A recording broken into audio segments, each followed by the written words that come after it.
Bonjour tout le monde, je suis très contente de vous retrouver aujourd'hui pour une nouvelle vidéo crash test. Cette fois-ci, on va tester du maquillage à tout petit prix que j'ai acheté sur Amazon. Donc ça va de 3 € jusqu'à 8 € maximum. Donc j'ai 5 produits à tester, palette pour les yeux, mascara, rouge à lèvres, fond de teint et bronzer. Donc si ça vous intéresse, c'est parti! Allez, c'est parti, on commence. Donc le premier produit que j'ai à tester, c'est un fond de teint. C'est un produit de la marque W7. Son petit nom, c'est le Genius Feather Light Foundation. Apparemment, dans la description sur Amazon, ils disent que c'est un fond de teint qui est quand même pas mal couvrant. Au niveau du prix, je l'ai acheté 6,38 € et au niveau de la teinte, j'ai l'ai en natural beige. Au niveau du packaging, c'est un fond de teint qui se présente comme ceci, vous savez, avec une petite pipette, c'est une sorte de goutte à goutte qui a l'air quand même liquide. En fait, comme ça, là, je ne l'ai pas du tout testé, mais à première vue, comme ça, en termes de packaging, il me fait pas mal penser à celui de Catrice, le HD Liquid Coverage, où il me fait également un petit peu penser au NYX. Donc c'est parti, on va y aller. Ouais, il est quand même pas mal liquide. On va y aller petit à petit, quoi. Voilà, je pense que ça sera suffisant. Au niveau de la couleur, comme ça, à première vue, ça n'a pas l'air si mal. Donc on va voir s'il est couvrant. Voilà ce que ça donne. Je vous avouerai que pour moi c'est pas suffisamment couvrant. Donc je vais venir en rajouter, je vais mettre à peu près la même dose que tout à l'heure. Par contre il s'estompe très facilement sur la peau. Il glisse en fait. Il se travaille et s'applique super facilement. Mais alors par contre j'ai l'impression qu'il y a du silicone en fait. Ça fait vraiment texture siliconée sur la peau, ça glisse. Voilà ce que ça donne pour le teint. La couvrance est pas mal, après c'est pas non plus une couvrance totale. J'ai dû quand même en rajouter 2 couches pour obtenir ce résultat là. On voit encore un petit peu en transparence les imperfections. Le fini sur la peau, c'est pas collant, c'est pas gras, c'est pas non plus velouté. C'est pas désagréable, mais je le sens un petit peu sur ma peau par contre.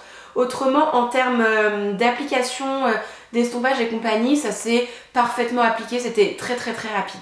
Bon voilà, ce que j'ai fait, c'est que hors caméra, j'ai appliqué mon anti-cerne, ma poudre et j'ai fait mes sourcils. Et je peux d'ores et déjà vous dire que j'aime pas le résultat du fond de teint sur ma peau. Alors en caméra, comme ça, là je me vois dans le retour écran, ça a l'air joli, j'ai l'air d'avoir un teint unifié. Mais quand je me rapproche de mon miroir, bon, on voit encore pas mal en transparence. Mais c'est surtout que ça me fait des sortes un petit peu de plaques de sécheresse au niveau de ma peau. En fait, ça me fait des plaques un petit peu orange. Ça fait pas du tout une police, rien du tout. Non, vraiment le résultat du fond de teint, je suis pas fan. Donc on va poursuivre la découverte produit, toujours de la marque W7. J'ai ce bronzer, la petite feuille qui est tombée. J'ai ce bronzer Hollywood Glow and Bronze. C'est un produit qui m'a coûté 5,12 € et comme ça en termes de présentation, ça me fait énormément penser au produit Charlotte Tilbury. Donc c'est parti, je vais venir réchauffer mon teint. Par contre le bronzer il a l'air assez irisé, mais il a l'air pas mal, il a l'air assez joli. Au niveau de l'estompage ça va, c'est assez facile. Au niveau du bronzer, voilà ce que ça donne. Franchement c'est pas mal, en effet ça apporte beaucoup de glow au visage. Je trouve la couleur assez jolie. Elle n'est pas trop foncée, elle n'est pas trop orangée. C'est pas le bronzer le plus pigmenté au monde, mais moi ça va, c'est pas quelque chose qui me dérange. Bon, on va quand même tester le côté highlighter, même si vous me connaissez, vous savez que c'est pas réellement... c'est pas mon produit favori, mais bon, dans la palette, donc allons-y, on teste. J'ai pris un pinceau estompeur. Bah écoutez, c'est ce que j'avais à disposition. Donc, j'ai quand même pas mal de glow, hein, parce que le fond de teint est mat, la poudre que j'ai appliquée est mat, donc tout ça c'est le bronzer. Donc, allons-y. Allons-y. On va en remettre un tout petit peu plus, histoire que ça se voit bien. Ça se voit. Oh, par contre, il est pas mal. Il est assez fin. Ça fait pas genre des gros pâtés d'highlighter. Il est assez fin, il est assez subtil. Hein. C'est pas non plus l'highlighter le plus waouh au monde, mais pour moi, ça me convient très bien. Donc ça, c'est avec. Et là, c'est le côté sans. Ouais, il y a quand même une différence. Hein. Il est pas mal. On poursuit ce crash test avec une palette pour les yeux. C'est la Sunset Dust de la marque Beauty Glaze. Donc je l'ai acheté, attendez, 8,68 €. Donc on va dire que c'est un dupe. On va pas dire une copie, on va dire un dupe. Je sais pas quelle palette, Anastasia ou Huda. Un truc dans le genre. Avant de commencer sur les yeux, on va vite faire des petits swatchs au hasard. On va swatcher ces trois là pour vérifier. Oh, la pigmentation, elle a pas l'air mal par contre. Oh! Eh! Allez, c'est parti pour le make-up. Je vais prélever avec un pinceau estompeur le fard cinnamon. Et on commence par le creux de... Ouh là là, mais par contre, c'est super pigmenté. Ah ouais, et j'ai pas mis de base en dessous, hein. Et j'ai bien tapé mon pinceau pour ôter l'excédent et pas avoir de chute. Ah ouais, non, par contre, la palette, je m'attendais pas à ça, hein. Je vais venir prélever ce fard-là, le Sunset. Et je viens l'appliquer sur toute la paupière mobile. Et regardez, au niveau de la pigmentation, on est franchement pas mal, hein. Alors ça, c'est limite un fard un petit peu crémeux. Ça me fait un peu penser au fard de Huda pour le coup. Mais les Huda, ils sont très compliqués à appliquer au pinceau. Alors que là, franchement, pour le coup, au pinceau, bah, il s'applique bien, hein. Pour terminer le make-up des yeux, je vais venir prendre le fard rose et puis on va le mettre en coin externe.